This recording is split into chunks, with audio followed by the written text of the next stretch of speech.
I'm Erin Hawley, your Padre Island neighborhood news reporter, here in front of the canal where bulkheads failed during Tropical Storm Alberto in June, causing severe damage to neighbors' properties.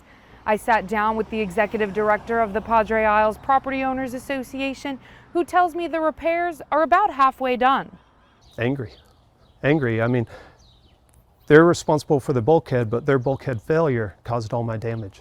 That was Brent Hammond back in June. His family was just one of several whose property was damaged when the bulkheads failed during Tropical Storm Alberto. We have to remove the residual bulkhead, not the residual bulkhead, but the deck and dock material and boat lift material so that we can gain access to where the new bulkhead has got to go. Since then, the Padre Isles Property Owners Association says repairs have been underway for a few months, but removal of the damaged dock material is the homeowner's responsibility. Some of the contractors that we've talked to have said that they could install 150 feet of bulkhead material in as little as 2 weeks.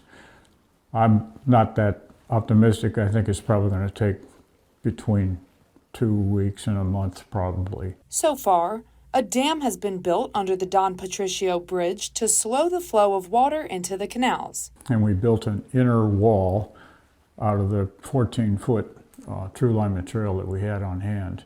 And that was the purpose of that wall, was to stabilize the property so we didn't have any more washouts. The next step is to install a new bulkhead next to the old one. Of course, I know the folks involved would really like to see it happen faster, but what we did was an emergency repair. While the timeline isn't exact, Rick McGinley says the bulkhead repairs are expected to be complete before the end of the year. On Padre Island, I'm your neighborhood news reporter, Erin Hawley, Chris 6 News.